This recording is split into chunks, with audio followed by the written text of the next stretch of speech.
Good morning, students. Today I am discussing about the topic is macro elements. స్థూల పోషకాలు. Plant గ్రోతింగ్ కి elements అనేవి చాలా ఇంపార్టెంట్ అనేది నిన్న మనం ఎక్స్పెరిమెంట్స్ ద్వారా కూడా చూసాం కదా. ఈ ఎలిమెంట్స్ కనుక మనకి డెఫిషియన్సీ అయితే ప్లాంట్స్ లో ఎలాంటి మనకి సింటమ్స్ కనిపించేవి చూసాం కదా. నెక్స్ట్ ఇప్పుడు మ్యాక్రో ఎలిమెంట్స్ అన్నమాట. ప్లాంట్ గ్రోతింగ్ లో ఎక్కువ పరిమాణంలో కావాల్సినవి మ్యాక్రో ఎలిమెంట్స్ అన్నమాట. ఈ మ్యాక్రో ఎలిమెంట్స్ మొక్కల యొక్క పోషణలో ఎక్కువ పెరుగుదలకి ఎక్కువ పరిమాణంలో కావాల్సిన వాటిని ఏమని పిలుస్తామంటే స్థూల పోషకాలుగా పిలుస్తాం అనమాట. మ్యాక్రో ఎలిమెంట్స్ గా పిలుస్తాం. ఇలా మ్యాక్రో ఎలిమెంట్స్ గా మనకి ఎసెన్షియల్ ఎలిమెంట్స్ ఆవశ్యక పోషకాలుగా వేటిని చెప్పుకుంటామంటే ఎన్పికే అండ్ మెయిన్ కంపల్సరీ మనకి సాయిల్ లో ఎన్పికే అనేది ఇంపార్టెంట్ అని చెప్పుకున్నాం కదా. ఎన్పికేతో పాటు కాల్షియం మెగ్నీషియం కూడా ఇంపార్టెంట్ అనమాట. వీటన్నిటిని కలిపి ఆవశ్యక మూలకాలుగా పిలుస్తాం అనమాట. ఫస్ట్ మనం ఎన్పికే నైట్రోజన్, అదేవిధంగా మనకి ఫాస్ఫరస్, పొటాషియం, కాల్షియం, మెగ్నీషియం వీటిని ఎసెన్షియల్ మనకి ఎలిమెంట్స్ గా పిలుస్తూ ఉంటాం అన్నమాట. వీటిని NPK nitrogen, potassium, phosphorus, potassium, calcium, magnesium వీటన్నిటిని కూడా ఏమని పిలుస్తామో ఆవశ్యకమైన స్థూల మూలకాలు అంటున్నాం అనమాట. ఇందులో మనకి oxygen, nitrogen oxygen, nitrogen, phosphorus, hydrogen, oxygen, phosphorus, potassium మనకి దీంట్లో లేదు, పొటాషియం కూడా ఉంది కదా. పొటాషియం వీటితో పాటు కాల్షియం, మెగ్నీషియంతో పాటు హైడ్రోజన్ అండ్ ఆక్సిజన్ కూడా ఉందన్నమాట. హైడ్రోజన్ అండ్ ఆక్సిజన్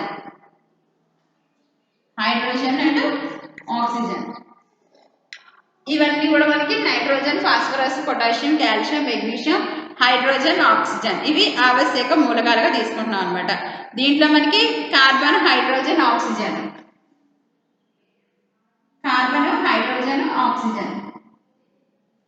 ఈ మూడు కూడా కార్బన్, హైడ్రోజన్, ఆక్సిజన్ వీటిని ఏమంటామంటే మనం వీటిని ఆర్గానిక్ ఎలిమెంట్స్ గా పిలుస్తాం అనమాట. ఆర్గానిక్ ఎలిమెంట్స్ లో ఇవి కాంపోనెంట్స్ గా ఉంటాయి. ఆర్గానిక్ ఎలిమెంట్స్ లో సేంద్రియ పదార్థాల్లో ఇవి ఘటకాలుగా ఉంటాయి అన్నమాట. కాంపోనెంట్స్ గా ఉంటాయి. కార్బన్, హైడ్రోజన్, ఆక్సిజన్ సేంద్రియ పదార్థాల్లో ఘటకాలుగా మనకి కనిపిస్తూ ఉంటాయి అన్నమాట. కాబట్టి వీటిని ఏమని పిలుస్తామంటే ఫ్రేమ్ వర్క్ ఎలిమెంట్స్ గా పిలుస్తాం అన్నమాట. Frame work elements.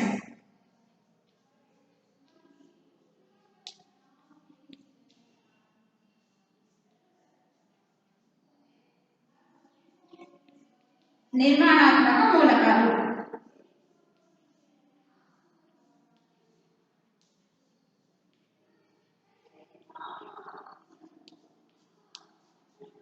Frame work elements ఇవి కార్బన్, హైడ్రోజన్, ఆక్సిజన్ ఇవి సేంద్రియ పదార్థాల్లో అనుఘటకాలుగా ఉంటున్నాయి లేదా ఘటకాలుగా ఉంటున్నాయి. కాబట్టి వీటిని ఫ్రేమ్ వర్క్స్ ఎలిమెంట్స్ లేదా నిర్మాణాత్మక మూలకాలుగా పిలుస్తూ ఉంటాం అన్నమాట.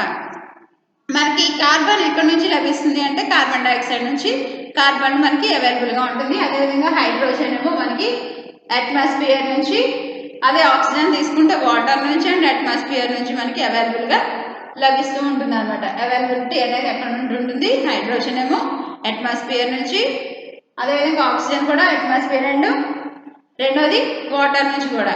నెక్స్ట్ కార్బన్ తీసుకుంటే కార్బన్ డైఆక్సైడ్ నుంచి ఈ కార్బన్ అనేది మనకి లభిస్తూ ఉంటుంది అనమాట వీటిలో. నెక్స్ట్ మనకి మిగతా మూలకాలు ఏదైతే ఉన్నాయో ఇవన్నీ కూడా అంటే మనకి ఎన్పికే అంటే కాల్షియం, మెగ్నీషియం ఇవన్నీ కూడా సాయిల్ నుంచి అవైలబుల్గా ఉంటాయి అన్నమాట. సాయిల్ నుంచి ఇవన్నీ లభిస్తూ ఉంటాయి. Nitrogen, phosphorus, potassium, calcium, magnesium ఇవన్నీ కూడా సాయిల్ నుంచి అవైలబుల్గా ఉంటాయి. ఇవి మాత్రం మనకి ఇవన్నీ కూడా ఈ త్రీ కూడా మనకి అట్మాస్ఫియర్ నుంచి, ఇదేమో వాటర్ నుంచి, ఇదేమో మనకి కార్బన్ డైఆక్సైడ్ నుంచి కార్బన్ అనేది వస్తుంది అనమాట. ఈ ఫస్ట్ మనం ఈ ఎలిమెంట్స్ కోసం మాట్లాడుకుంటాం. దీంట్లో మనకి ఈ మ్యాక్రో ఎలిమెంట్స్ లో ఉన్న ఎలిమెంట్స్ ఫస్ట్ మనం ఏంటంటే నైట్రోజన్. మ్యాక్రో ఎలిమెంట్ గా ఎవరిని చెప్పుకుంటున్నాము? నైట్రోజన్ చెప్పుకుంటాం అనమాట.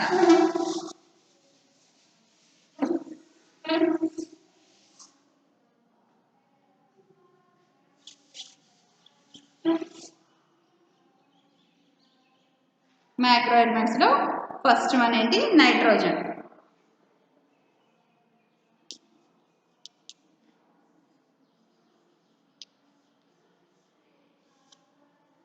ఈ నైట్రోజన్ అనేది ప్లాంట్స్ గ్రోతింగ్లో చాలా ఇంపార్టెంట్ రోల్ ప్లే చేస్తుంది అనమాట. నైట్రోజన్ ప్లాంట్ గ్రోతింగ్కి చాలా important role.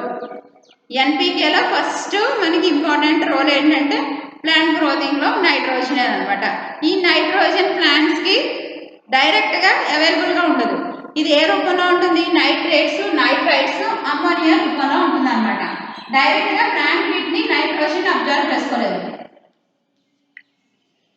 Nitrate, nitrite,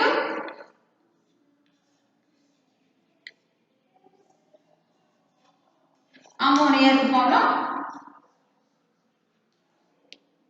nitrate, nitrite, ammonia. ఈ అమ్మోనియం రూపంలో ఈ అమ్మోనియా అయాన్ల రూపంలో ఇది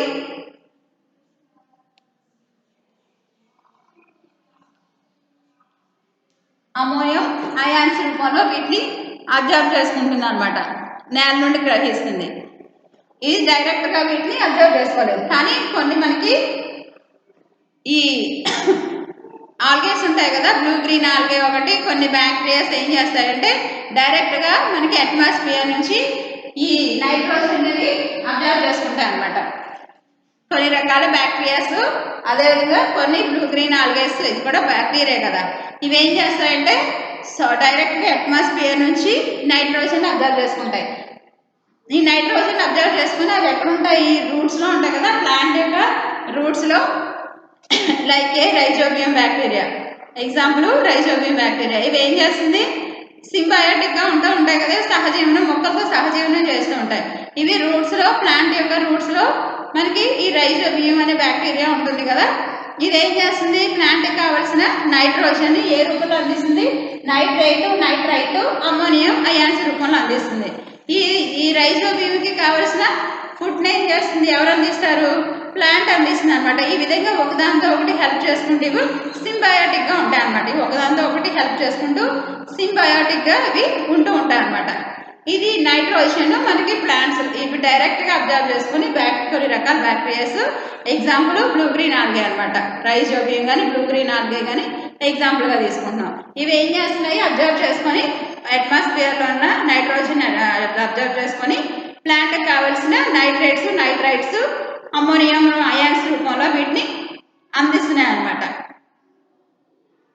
ఇవి అదేవిధంగా నైట్రోజన్ అనేది అనేక సంయోగ కర్బన పదార్థాల్లో ముఖ్యమైన మూల ఘటకంగా అంటే మెయిన్ కాంపోనెంట్గా ఇది ఉంటుంది అన్నమాట.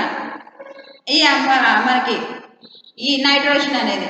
నెక్స్ట్ దీంట్లో మనం ఈ నైట్రోజన్ నుంచి ఏమొస్తాయంటే ముఖ్యమైన కాంపోనెంట్గా ఉంటుంది కదా, అనేక రసాయన సంయోగ పదార్థాలు ఇది ముఖ్యమైన కాంపోనెంట్గా ఉంటుంది కదా, వీటి నుంచి అమైనో యాసిడ్స్, అదేవిధంగా మనకి proteins, nucleic acids, proteins, amino acids, nucleic acids, అదేవిధంగా క్లోరోప్లాస్ట్, ఇవన్నీ కూడా ఎంజైమ్స్, ఇవన్నీ కూడా కొన్ని నైట్రోజన్లో అంతర్భాగంగా ఉంటాయి అన్నమాట.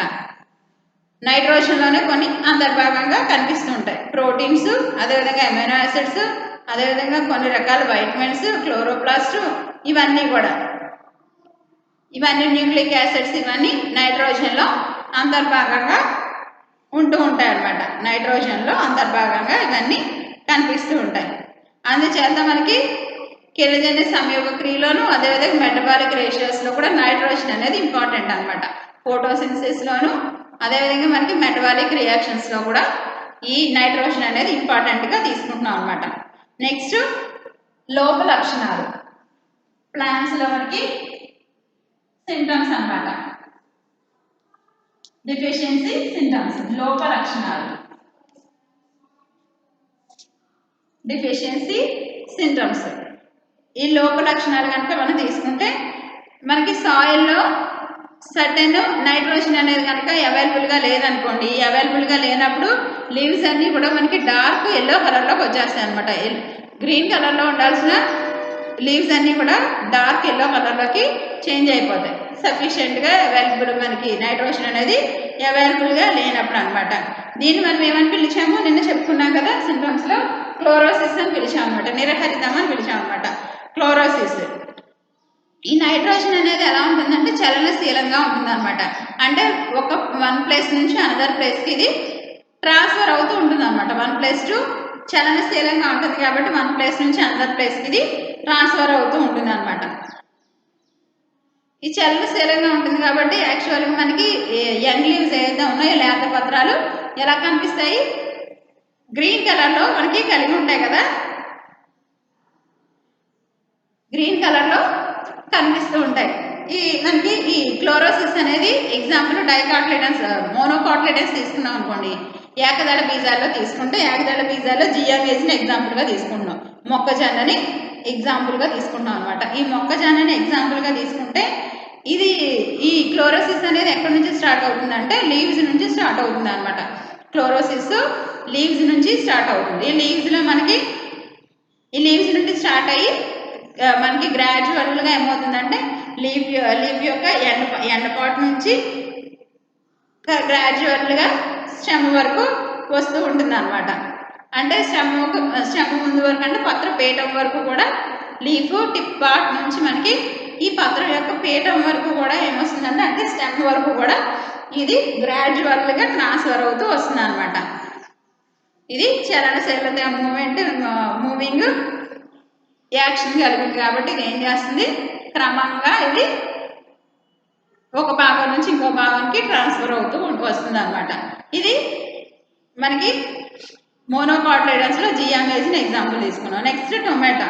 ఈ టొమాటోలో కూడా మనకి ఈ నైట్రోజన్ కనుక డెఫిషియన్సీ వచ్చినప్పుడు టొమాటోస్లో ఏం కనిపిస్తుందంటే మనకి స్టెమ్, అదేవిధంగా పీషియోలు అంటే పత్రవంతం ఉంటుంది కదా, పత్రవంతం, అదేవిధంగా మనకి వీన్స్ ఉంటాయి కదా, వీన్స్, పీషియోలు, ఈ స్టెమ్, వీటిలో ఏంటంటే కొన్ని పిగ్మెంట్స్ అనేవి మనకి వర్ణద్రవ్యాలు అనేవి ఏర్పడతాయి అన్నమాట. ఈ వర్ణద్రవ్యాలు ఏర్పడి చిన్నగా ఉన్న మనకి టొమాటో ఏమవుతుందంటే తొందరగా పండిపోతుంది అనమాట. అసలు యాక్చువల్గా పెద్ద సైజు అవ్వాలి, చిన్న సైజు నుంచి పిండి కాస్త పెద్దది అవ్వాలి. కానీ ఇక్కడ ఏమవుతుందంటే ఇది కాస్త చిన్నగా ఉన్నప్పుడు చిన్న చిన్న సైజులో మనకి కొన్ని ప్లాంట్స్ చూడండి, టొమాటోస్ ఇంతే ఉంటుంది. అలానే చెర్రీ టమాటోస్ కాదు, చెర్రీ టమాటోస్ అయితే నీకు సైజు ఇంత చిన్న, అన్ని మొత్తం ప్లాంట్ నిండా చెర్రీ టమాటోస్ కూడా వస్తున్నాయి కదా, అన్ని చిన్న ఇంతే ఉంటాయి. కానీ మనకి మన మామూలు నాటు వెరైటీ తీసుకుంటే దాంట్లో ఇంత పెద్ద టమాటా అయ్యేది కాస్త మనకి ఈ నైట్రోజన్ లోపం వచ్చినప్పుడు ఏమవుతుందంటే ఇంత చిన్నగా ఉన్నప్పుడే రెడ్ కలర్లోకి వచ్చేస్తుంది అనమాట. వెంటనే ఏం చేస్తుంది, ఇది పిగ్మెంట్స్ ఫామ్ అయిపోతాయి అనమాట, వర్ణద్రవ్యాలు అనేవి ఏర్పడి ఈ పచ్చిగా ఉండాల్సి పెద్దదవ్వాల్సిన టమాటా కాస్త ఏమవుతుంది, వెంటనే కలర్ వచ్చేస్తుంది అనమాట, పింక్ కలర్లోకి లేదా రెడ్ కలర్లోకి కన్వర్ట్ అయిపోతుంది అనమాట. అదేవిధంగా కొంత రెస్టింగ్ స్టేజ్లో, డార్మెన్సీ స్టేజ్లో కూడా ఉంటుంది అనమాట. ఈ డార్మెన్స్ స్టేజ్లో ఉండడం వల్ల ఏమవుతుందంటే ప్లాంట్ గ్రోతింగ్ అనేది ఆగిపోతుంది. ప్లాంట్ గ్రోతింగ్ ఆగిపోయి డార్క్ ప్లాంట్గా ఉండిపోతుంది అనమాట. ఇది గెడ్స్బార్ స్టంటెడ్గా ఉండిపోతుంది, గెడ్స్బారిపోయినట్టు గ్రోతింగ్ లేకుండా ఆ విధంగా ఉండిపోతుంది అనమాట. ఇది నైట్రోజన్ లోపం వల్ల జియామేజ్ అండ్ టమాటాని ఎగ్జాంపుల్గా తీసుకున్నాం అనమాట, జియామేజ్ అండ్ టమాటా. నెక్స్ట్ డెఫిషియన్సీ వచ్చినప్పుడు, నైట్రోజన్ డెఫిషియన్సీ వస్తే ఈ విధంగా జరుగుతుంది. అలా కాకుండా నైట్రోజన్ బాగా ఎక్కువైపోయింది అనుకోండి, నైట్రోజన్ ప్లాంట్స్కి ఇది మనకి అవైలబుల్ కంపల్సరీ గ్రోతింగ్ ఎలిమెంట్ అనేసి ఎక్కువ ఇచ్చేసాం అనుకోండి, లేకుంటే ఆ సాయిల్లోనే నైట్రోజన్ ఎక్కువ ఉంది అనుకోండి, నైట్రోజన్ ఎక్కువ ఉన్న సాయిల్లో మనం ప్లాంట్స్ని గ్రోత్ చేస్తే అది కూడా డేంజరే అనమాట. ఎక్కువ అవ్వకూడదు, తక్కువ అవ్వకూడదు, తగినంత మట్టిగా ఉండాలన్నమాట. మనకి బైబిల్లో ఉంటుంది కదా, నాకు ఎక్కువైపోద్దు తక్కువైపోద్దు, తగినంత మట్టికే ఇవ్వు, ఒకవేళ ఎక్కువైపోయి నేను మర్చిపోతానేమో, తక్కువైపోయి నేను దూషిస్తానేమో అంటారు కదా, ఆ విధంగా ఇక్కడ కూడా ఎక్కువైపోయినా ప్రాబ్లమే, తక్కువైపోయినా ప్రాబ్లమే. ఎక్కువైపోవడం వల్ల ఏమవుతుందంటే ఈ లీవ్స్ అనేవి ఎలా తయారవుతాయంటే మంచి గ్రీన్ కలర్ వచ్చేస్తాయి అనమాట, డార్క్ గ్రీన్ కలర్లో లీవ్స్ అన్ని చక్కగా చూడడానికి మాత్రం చాలా అందంగా ఉంటాయి, బాగా మనకి సక్యులెంట్గా తయారైపోతాయి అనమాట. లీవ్స్ అన్ని కూడా రసభరితంగా తయారవుతాయి అనమాట. రసభరితంగా తయారైపోయినప్పుడు ఏమవుతాయంటే మామూలుగా మనకి ఈ కాక్టస్ ప్లాంట్స్ తీసుకున్నాం అనుకోండి, అవన్నీ కూడా ఎలా ఉంటాయి, సెక్యులెంట్గా ఉంటాయి. దాని మీద ఏదైనా దానికి ఏదైనా చిన్న డ్యామేజ్ అయినా, చిన్న గాయమైన వెంటనే ఏమవుతుంది, ఫ్లూయిడ్స్ అని బయటకు వచ్చేస్తూ ఉంటాయి, ప్లాంట్కి డ్యామేజ్ అయిపోతూ ఉంటుంది. ఇలాగా ఎప్పుడైతే నైట్రోజన్ ఎక్కువైపోయిందో లీవ్స్ అన్నీ కూడా ఎలా తయారైపోతాయి, సక్యులెంట్గా తయారైపోతాయి అన్నమాట, రసభరితంగా మారిపోతాయి. రసభరితంగా మారిపోయి వీటికి ఎక్కువ ప్లాంట్ డ్యామేజ్ అవ్వడానికి ఛాన్సెస్ ఉంటాయి అనమాట. ఎక్కువ గాయాలయ్యి ప్లాంట్ ఎక్కువగా డ్యామేజ్ అవ్వడానికి కారణం అవుతుంది అనమాట. నెక్స్ట్ ఈ టొమాటోస్ అనే ఎగ్జాంపుల్ తీసుకున్నాం కదా, సిమ్టమ్స్లో మనకి డెఫిషియన్సీలో. అదేవిధంగా ఎక్కువైనప్పుడు కూడా ఈ టొమాటోస్లో ఏమవుతుందంటే ఈ టొమాటోస్ మధ్య మధ్యలో క్రాక్స్ వచ్చేస్తాయి అనమాట, స్పిల్టింగ్ ఎక్కువైపోతూ ఉంటుంది అనమాట. దీంట్లో మధ్య మధ్యలో పగుళ్ళు కనిపిస్తూ ఉంటాయి అనమాట మనకి, క్రాక్స్ మధ్య మధ్యలో స్పిల్టింగ్ ఎక్కువ అవుతుంది అనమాట. పగుళ్ళు టమోటాల్లో నైట్రోజన్ అధికంగా ఉండడం వల్ల పగుళ్ళు అనేవి ఏర్పడుతూ ఉంటాయి అన్నమాట. పగుళ్ళు ఏర్పడతాయి, పుష్పోత్పత్తి ఫలోత్పత్తి కూడా తగ్గుతూ ఉంటుంది అనమాట.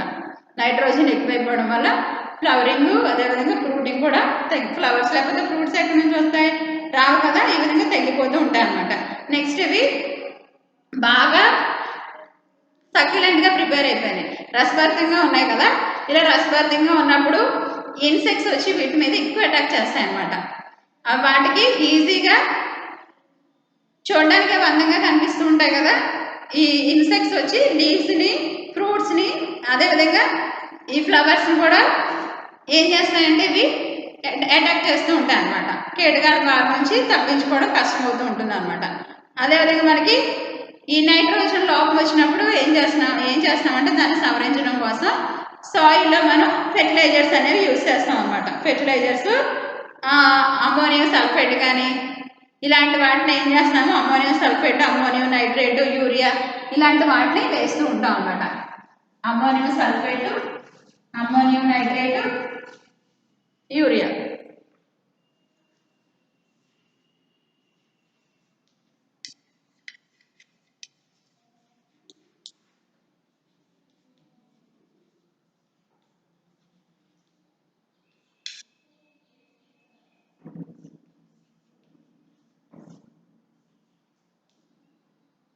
యూరియా ఇలాంటి ఫెర్టిలైజర్స్ని, ammonium sulphate, ammonium nitrate, urea ఇలాంటి ఫెర్టిలైజర్స్ని మనం ఈ డెఫిషియన్సీకి పోగొట్టుకోవడం కోసం సాయిల్లో వేస్తాం అన్నమాట ఫెర్టిలైజర్స్. అదే బయో ఫెర్టిలైజర్స్ ఉపయోగించామనుకోండి, మనకి మాన్యూర్గా ఏం వేస్తామంటే కొన్ని మనకి లైక్ ఇవి జూట్ ఉంటాయి కదా, జూట్ ప్లాంట్స్, జనుము ఉంటుంది కదా, ఈ జనుము లాంటి పచ్చిరొట్ట ఎరువుల్ని, పచ్చిరొట్టని ఏం చేస్తామంటే వాటిలో పెంచుతూ ఉంటాం అనమాట. మాన్యూర్గా, గ్రీన్ మాన్యూర్గా ఏం చేస్తాం, పచ్చిరొట్ట. ఈ జనుము లాంటి ప్లాంట్స్ని ఏం చేస్తాము, ఈ పంట వేయడానికి ముందు వాటిని పెంచుతాం అనమాట. అవి కొంచెం ఇంత సైజు హైట్ వరకు వచ్చిన తర్వాత వాటిని ఏం చేస్తారంటే అక్కడే ఆ ఫీల్డ్లోనే ఏం చేస్తారు, కట్ చేసేస్తారు అనమాట. కట్ చేసి వాటిని అక్కడే ఉంచేసి వాటర్ పెట్టేస్తారు. వాటర్ పెట్టేస్తే ఇవి కొన్ని రోజులకి ఏమవుతుందంటే మొత్తం ఈ గ్రీన్ మాన్యూర్ అంతా కూడా డీకంపోజ్ అయ్యి ప్లాంట్కి కావాల్సిన బయో ఫెర్టిలైజర్స్ని అందిస్తుంది అనమాట. ఈ మొత్తం సాయిల్ అంతా కూడా ఫెర్టైల్గా కన్వర్ట్ అవుతుంది అనమాట. సాయిల్కి ఫెర్టిలిటీ అనేది వస్తుంది అనమాట, సారవంతంగా మొత్తం నేలంతా కూడా తయారవుతుంది అనమాట. ఇలా ఇవ్వడం వల్ల, ఉపయోగించడం ద్వారా ఏమవుతుందంటే మనం ఈ జనుము ఇలాంటివి తీసుకుంటున్నాం కదా, వీటిలో ఏముంటాయి, జనుము లాంటి వాటిలో ఏమంటే రైజోబియం ఇలాంటివి ఉంటాయి కదా. మనం ఇవి పప్పు దినుసులకు సంబంధించిన మొక్కలు, కొన్ని కందుల మొక్కలు ఇలాంటివి ఉంటాయి కదా, ఈ మొక్కల్ని, ఈ జనుము లాంటివి, కందులు లాంటివి ఇలాంటి వాటిని ఇక్కడ వేస్తూ ఉంటాం. ఇలా వేసి కట్ చేస్తాం. ఇలా వేసినప్పుడు ఏమవుతుందంటే ఈ ప్లాంట్స్లో మనకి రైజోబియం లాంటి బ్యాక్టీరియాస్ రూట్స్లో ఉంటాయి కదా, ఈ రూట్స్లో ఉన్న బ్యాక్టీరియా ఏం చేస్తుందంటే నైట్రోజన్ ఫిక్సేషన్ చేస్తుంది అనమాట, నైట్రోజన్ని స్థాపన చేస్తుంది. ఈ బ్యాక్టీరియా ఏం చేస్తుంది, నైట్రోజన్ స్థాపన చేస్తుంది అనమాట. ఈ రైజోబియం పంటలో మనకి నైట్రోజన్ లేనప్పుడు ఈ విధంగా చేస్తే నైట్రోజన్ ఫిక్సేషన్ అనేది జరుగుతుంది అనమాట. సాయిల్కి కావాల్సిన మనకి సాయిల్కి కావాల్సినంత నైట్రోజన్ ఇవి అందిస్తాయి. ఎగ్జాంపుల్ మనం తీసుకుంటే రైజోబియం, అనబీనా, నాస్టాక్ని ఎగ్జాంపుల్గా తీసుకోవచ్చు అనమాట. Rhizobium,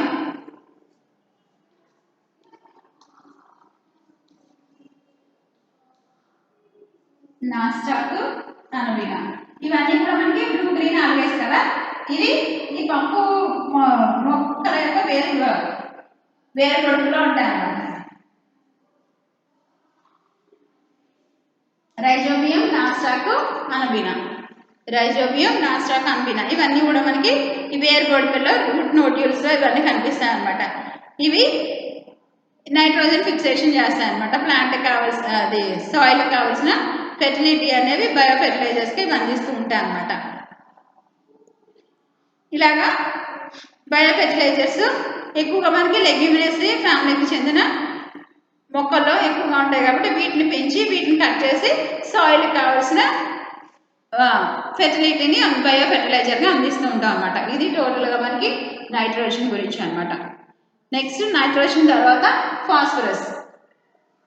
next micro element, important element ప్లాంట్కి కావాల్సింది ఎన్పికేలో సెకండ్ వన్ ఏంటి ఫాస్ఫరస్. సాయిల్కి బాగా కావాల్సిన వాటిలో ఎన్పికే సాయిల్కి బాగా కావాలని చెప్పుకున్నాం కదా. రెండోది ఫాస్ఫరస్ అన్నమాట.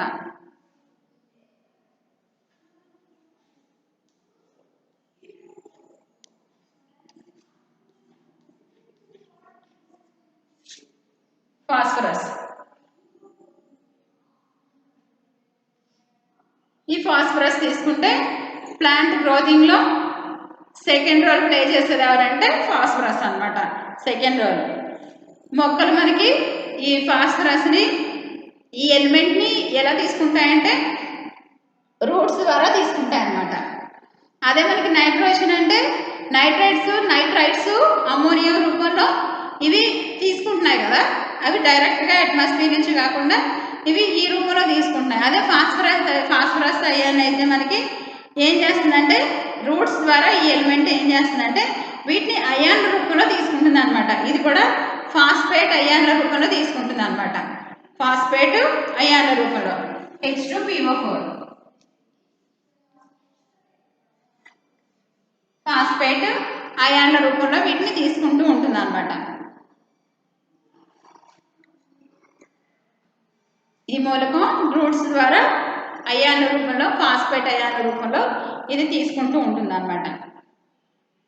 ఇవి ఈ ఫాస్ఫేట్ అయాన్లు అనేవి ఎలా ఫామ్ అవుతాయంటే సాయిల్లో మనకి ఏదైతే ఆర్గానిక్ మెటీరియల్స్ ఉన్నాయో ఈ లైసిస్ అవ్వడం ద్వారా మనకి ఈ ఫాస్ఫేట్ అయాన్స్ అనేవి సాయిల్లో ఫామ్ అవుతూ ఉంటాయి అన్నమాట. సేంద్రియ పదార్థాలు విచ్ఛిన్నం అవడం ద్వారా ఏదైతే మనకి ఆర్గానిక్ మ్యాటర్స్ ఏవైతే ఉన్నాయో ఇవి లైసిస్ అవ్వడం ద్వారా మనకి ఈ ఫాస్ఫేట్ అయాన్స్ ఫామ్ అవుతాయి అన్నమాట. నెక్స్ట్ దీంట్లో మనకి ఈ ఫాస్ఫరస్ అయాన్స్లో ఏమేమి ఉంటాయంటే న్యూక్లిక్ యాసిడ్స్. న్యూక్లిక్ యాసిడ్స్ ఏం చెప్తాము? ఆర్ఎన్ఏ, డిఎన్ఏ,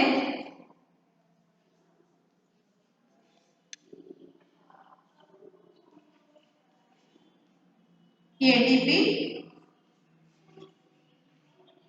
ఎన్ఏడిపి,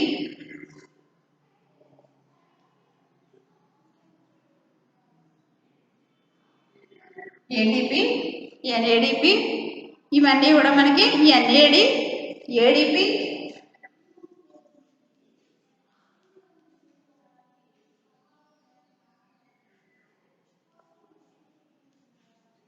ఇవన్నీ కూడా న్యూక్లిక్ యాసిడ్స్ అన్నమాట.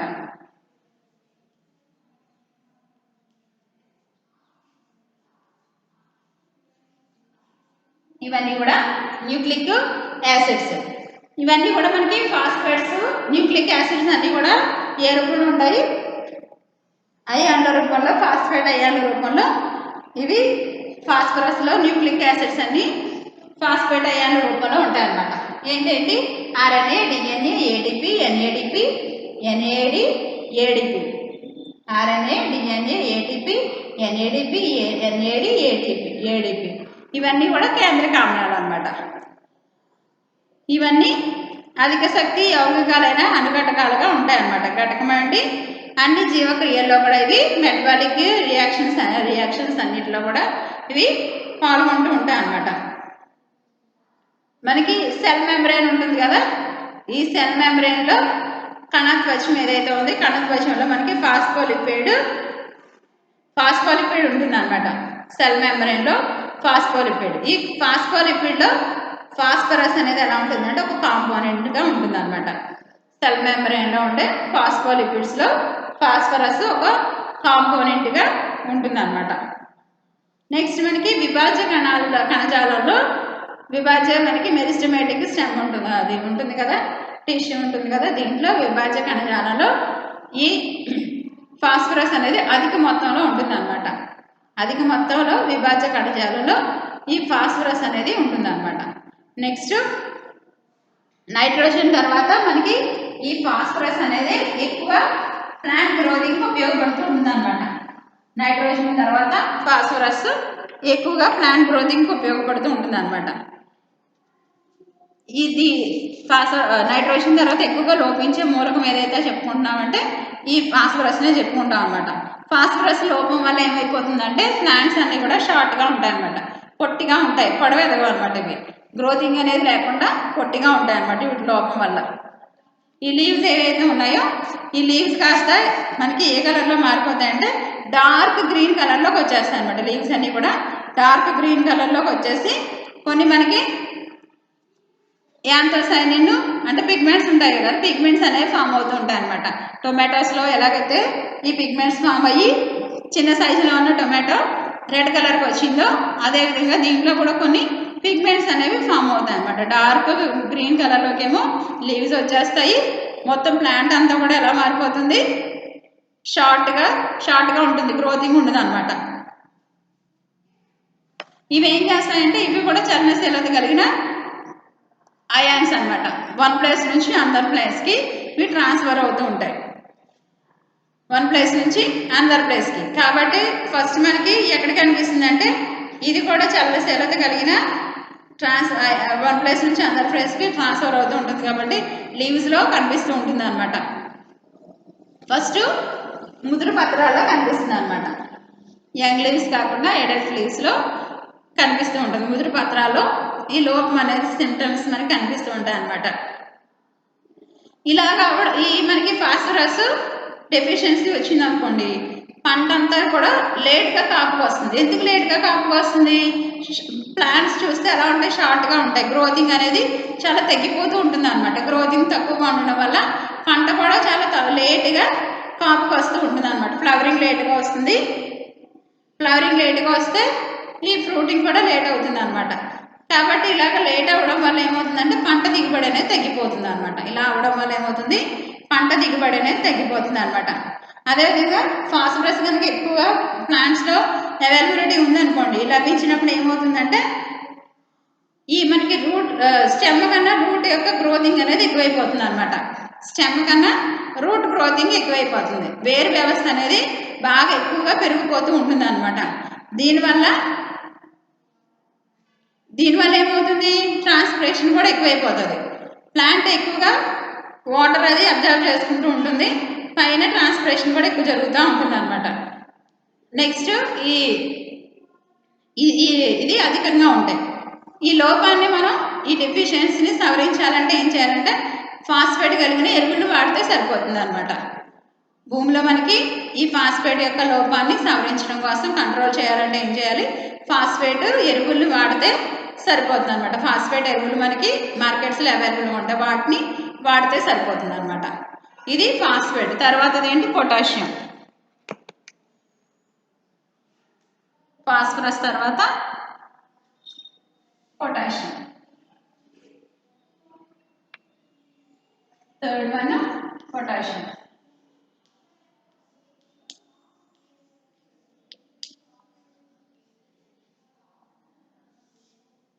థర్డ్ వన్ పొటాషియం అనమాట. ఫాస్ఫరస్ తర్వాత పొటాషియం. ఈ మొక్కలు పొటాషియాన్ని ఏ విధంగా తీసుకుంటాయంటే ఇవి కూడా అయాన్స్ రూపంలో తీసుకుంటాయి అనమాట. పొటాషియం అయాన్స్ రూపంలో తీసుకుంటాయి. ప్లాంట్స్ K+ అయాన్ల రూపంలో వీటిని తీసుకుంటూ ఉంటాయి అనమాట. K+ అయాన్ల రూపంలో వీటిని తీసుకుంటాయి. ఇవి కూడా మనకి రూట్స్ సాయిల్ నుండి అబ్జర్వ్ చేసుకుంటూ ఉంటాయి అనమాట. రూట్స్ ఏం చేస్తాయి, సాయిల్ నుండి వీటిని అబ్జర్వ్ చేసుకుంటూ ఉంటాయి. ఈ మూలకాలు మనకి ఏ ఆర్గానిక్ మెటీరియల్లో ఇవి అంతర్భాగంగా ఉండవు, ఏ సేంద్రియ పదార్థాల్లో కూడా ఇవి అంతర్భాగంగా ఉండవు అనమాట. కానీ మొక్కల్లో జరిగే జీవన క్రియల్లో మనకి ఇవి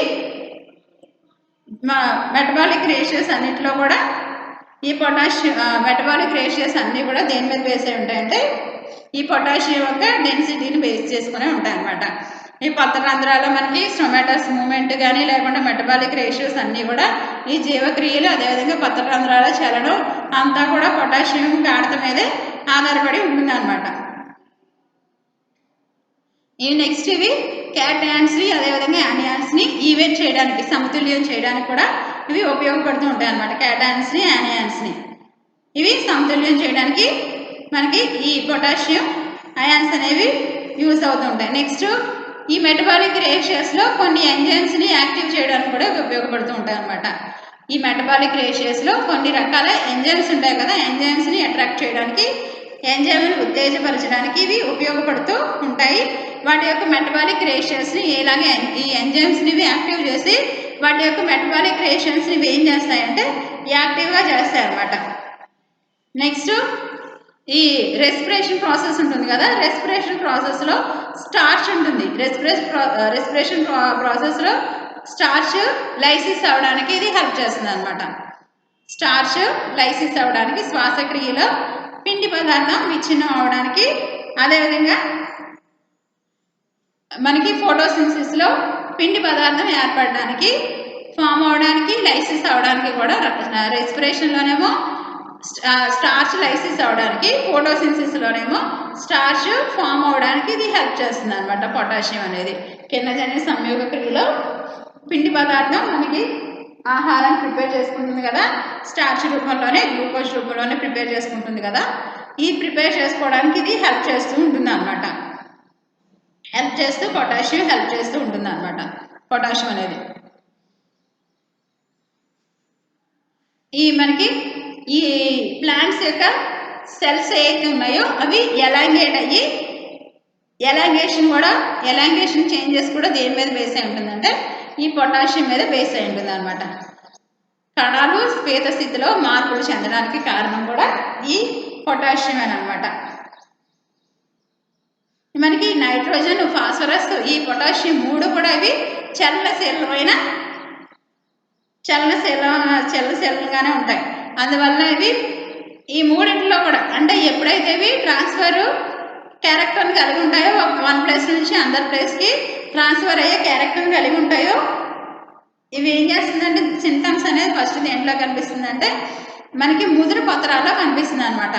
లోప లక్షణం అనేది ఇలా చలనశీలత కలిగిన ఈ అయాన్స్ లేదా ఈ ఎలిమెంట్స్లో లోప లక్షణం ఫస్ట్ దేంట్లో కనిపిస్తుంది అంటే ముదురు పత్రాల్లో కనిపిస్తుంది. అది గుర్తుపెట్టుకోవాలన్నమాట. ఈ మూడు కూడా ఎన్పీకే మూడు కూడా నైట్రోజన్ ఫాస్ఫరస్ పొటాషియం మూడు కూడా ఎలా ఉన్నాయి చలనశీలత కలిగిన మూలకాలు అనమాట. ఈ మూడు మూలకాల్లో ఫస్ట్ మనకి లోపం అనేది ఎక్కడ కనిపించింది ముదురు పత్రాల్లో కనిపించింది అనమాట. దీని లోపం వల్ల పత్రాలు అనేవి డార్క్ కలర్లోకి వెళ్ళిపోతాయి. ఈ లోపించినప్పుడు పత్రాల యొక్క పొరలు ఏదైతే మనకి లీవ్స్ యొక్క టిప్ పార్ట్స్ ఉంటాయి ఇవన్నీ కూడా బ్రౌన్ కలర్లోకి చేంజ్ అయిపోతాయి అనమాట. కొన భాగం అంచుల యొక్క భాగం ఏమైపోతుంది ముదురు రంగులోకి గోధుమ రంగులోకి మారిపోతాయి అనమాట.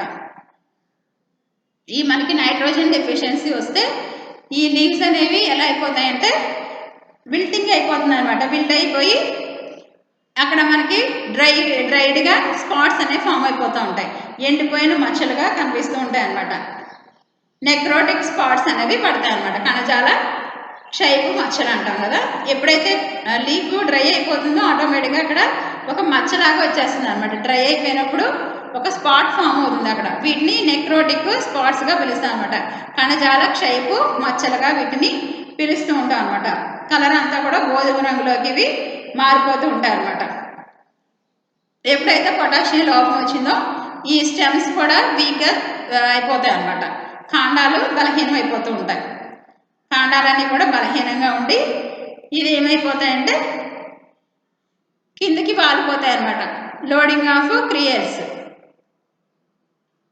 సెరీల్స్ అన్నీ కూడా ఇవి ఏమైపోతాయి కిందకి వాలిపోతూ ఉంటాయి అనమాట. కిందకి స్టెమ్ ఎప్పుడైతే మనకి బలహీనం అయిపోయిందో ఇవి కిందకి వాడిపోతూ ఉంటాయి అనమాట. నెక్స్ట్ కేమియంలో ఉన్న సెల్స్ అన్నీ కూడా లైసిస్ అయిపోతాయి. దెబ్బలోని కణాలు ఉంటాయి కదా, కేమియంలోని సెల్స్ అన్నీ కూడా లైసిస్ అయిపోతూ ఉంటాయి అనమాట. లైసిస్ అయిపోయి ఈ పొటాషియం ఇంకా ఈ లోపించినప్పుడు ఇంకేం జరుగుతుందంటే ఎమైనో యాసిడ్స్ ఎక్కువ గాఢతలో మనకి అన్నీ కూడా ఒక దగ్గర ఫామ్ అయిపోయి ఉంటాయి అనమాట. ఎమైనో యాసిడ్స్ ఎక్కువ గాఢతలో అన్నీ ఒక దగ్గర గుమిగూడిపోయినట్టు కనిపిస్తూ ఉంటాయి. నెక్స్ట్ మనకి ఈ డెఫిషియన్సీ, పొటాషియం డెఫిషియన్సీ వల్ల రూట్స్ కూడా ఏమైపోతాయంటే డ్యామేజ్ అయిపోతాయి. అవి ఏమైపోతాయంటే డీకంపోజ్ అయిపోతాయి అనమాట, కుళ్ళిపోతాయి. రూట్స్ అన్నీ కూడా కుళ్ళిపోతాయి అనమాట, డీకంపోజ్ అయిపోయి కుళ్ళిపోతూ ఉంటాయి అనమాట.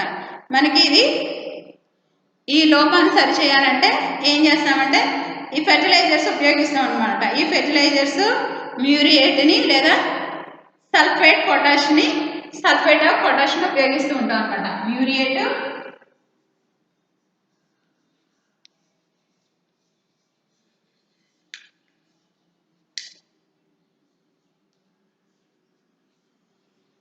Sulphate of potash.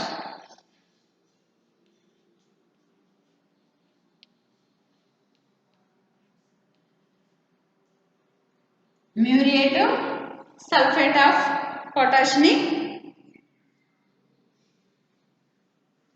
వీటిని ఉపయోగించామంటే ఈ లోపాన్ని మనం పొటాషియం యొక్క లోపాన్ని సరిచేయవచ్చు అనమాట. మనకి ఎన్పికే యాక్చువల్గా సాయిల్లో ఎప్పుడు కూడా డెఫిషియన్సీగా ఉండే ఎలిమెంట్స్ కానీ తీసుకుంటున్నాం. వీటిని ఈ డెఫిషియన్సీ కంపల్సరీ ఉంటుంది కాబట్టి వీటిని ఏ రేషియోస్లో తీసుకుంటామంటే యూరియా గ్రోమోర్ని 20:20:20 రేషియోలో ఈ అగ్రికల్చర్లో ఉపయోగిస్తూ ఉంటారు అనమాట. యూరియా అండ్ గ్రోమోర్ని ఎన్పికే డెఫిషియన్సీ కంట్రోల్ చేయడానికి.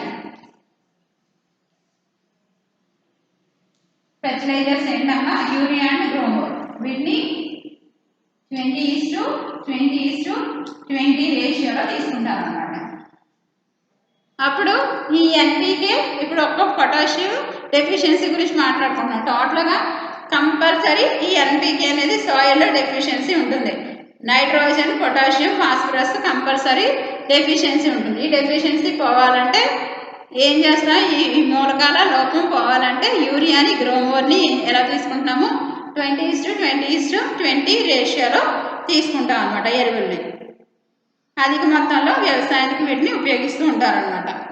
ఓకేనా, ఇది పొటాషియం గురించి. Next calcium. 4th one calcium.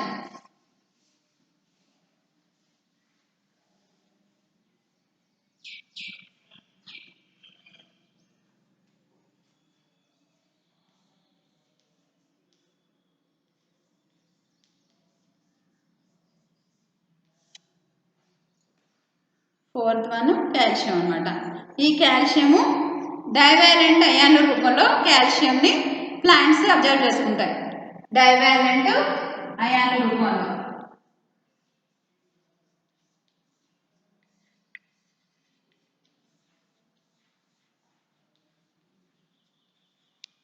Divalent ions రూపంలో అంటే Ca2+. డైవాలెంట్ అయాన్ల రూపంలో ఉపయోగించుకుంటూ ఉంటాయి అన్నమాట. వీటికి ఏంటంటే మనకి క్రియాత్మకమైన నిర్మాణాత్మక పాత్ర ఉంటుందన్నమాట ఈ కాల్షియంకి. ఈ కాల్షియం అనేది ఎక్కడ ఉంటుందంటే సెల్ వాల్ యొక్క మిడిల్ లేయర్ అయితే ఉందో ఆ మిడిల్ లేయర్లో మనకి కాల్షియం అనేది కనిపిస్తూ ఉంటుంది అనమాట. ఈ కాల్షియం పెక్టేట్ రూపంలో ఈ సెల్ వాల్ యొక్క మిడిల్ లేయర్లో ఉంటుంది అనమాట.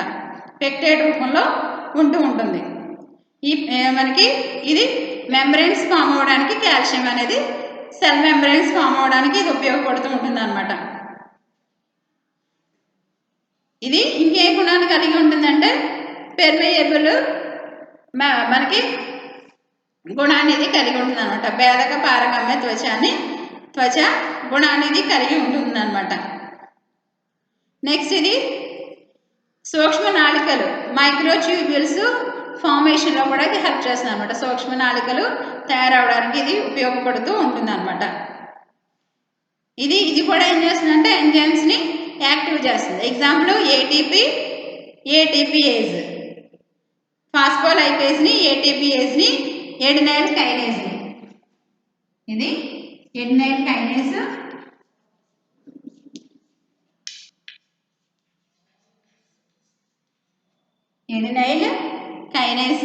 అదేవిధంగా ఏటీపీఏజ్, ఫాస్ఫోలైపేజ్.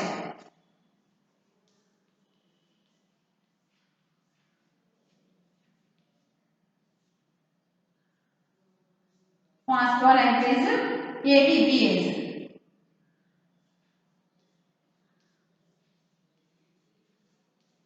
ఏటీపీఏజ్ ఈ ఎంజైమ్స్ని ఇది ఏం చేస్తుందంటే యాక్టివ్ చేస్తుంది అనమాట. ఎంజైమ్స్ని యాక్టివ్ చేస్తుంది. ఈ కాల్షియం అనేది ప్లాంట్స్లో అధిక మొత్తంలో కావాలన్నమాట. ఈ అధిక మొత్తంలో ఈ మనకి ఈ వేరుకంతులు రూట్ నోడ్యూల్స్ ఫామ్ అవడానికి కాల్షియం అనేది ఎక్కువగా కావాలన్నమాట. వేరుశనగలో మనకి కాల్షియం ఎక్కువగా ఉంటుంది కాబట్టి రూట్ నోడ్యూల్స్ అనేవి ఫామ్ అవుతూ ఉంటాయి అన్నమాట. అండకోసం మనకి గైనోస్పోర్ డెవలప్మెంట్కి ఈ కాల్షియం అనేది ఉపయోగపడుతూ ఉంటుంది అనమాట. అండకోశ ప్రాంతం అభివృద్ధికి కాల్షియము హెల్ప్ చేస్తూ ఉంటుంది అనమాట. ఇందులో మనకి ఈ కాల్షియంలో చలనశీలత అనేది తక్కువగా ఉంటుంది కాబట్టి లోప లక్షణాలు ముందుగా దేంట్లో కనిపిస్తాయంటే కాండం యొక్క అగ్రభాగంలో కనిపిస్తున్నాయి. ఇప్పటి వరకు మనం చెప్పుకునే ఎన్పికే తీసుకుంటే దీంట్లో మనకి లీవ్స్లో కనిపించినాయి కదా. ఇప్పుడు ఇది చలనశీలత అనేది తక్కువగా ఉంటుంది, మూమెంట్ ట్రాన్స్ఫర్ క్యారెక్టర్ తక్కువగా ఉంటుంది కాబట్టి దీంట్లో లోప లక్షణం ఎక్కడ కనిపిస్తుంది అంటే కాండం యొక్క అగ్రభాగంలో కనిపిస్తూ ఉంటుంది అనమాట. కాబట్టి ఈ కాండం యొక్క అగ్రభాగం లేదా పత్రాల్లో కనిపిస్తుంది. ఇవన్నీ క్షీణించిపోయి క్రమేణా నశించిపోతూ ఉంటాయి అన్నమాట. క్రమేణా నశించిపోయి వేరే యొక్క కొనలు ఎలా మారిపోతాయంటే మ్యూసిలేజ్గా జిగురు కొనలుగా పట్టుకుంటే గమ్మీగా ఉంటాయి అన్నమాట. జిగురుగా మారిపోయి నల్లగా అయిపోతాయి అన్నమాట. కాల్షియం లోపం వల్ల ఎగ్జాంపుల్ పొటాటో తీసుకుంటే అది ఎలా అయిపోతుందంటే వంకరలు తిరిగిపోయి ఉంటుంది అనమాట. పొటాటో తీసుకుంటే వంకరలుగా తిరిగిపోయి ఉంటుంది అనమాట. దుంపలు చూడడానికి మనకి వంకరలు తిరిగిపోయి ఉంటాయి. రౌండ్గా ఉండాల్సిన దుంప కాస్త వంకర తిరిగిపోయి చూడడానికి అసహ్యంగా కనిపిస్తుంది అనమాట. అదే టొమాటోస్ని తీసుకున్నాం అనుకోండి, ఫ్రూటింగ్ సరిగ్గా ఉండదు అనమాట, పళ్ళు సరిగ్గా ఏర్పడవు అనమాట టొమాటో తీసుకుంటే. అదే మన ఇండియాలో తీసుకుంటే మనకి కాల్షియం లోపం అంతగా ఏమి పెద్దగా తెలియదు అనమాట. మన సాయిల్లో కాల్షియం లోపం అంతగా ఉండదు అనమాట. ఇది కాల్షియం గురించి నెక్స్ట్ క్లాస్లో డిస్కస్ చేస్తాం.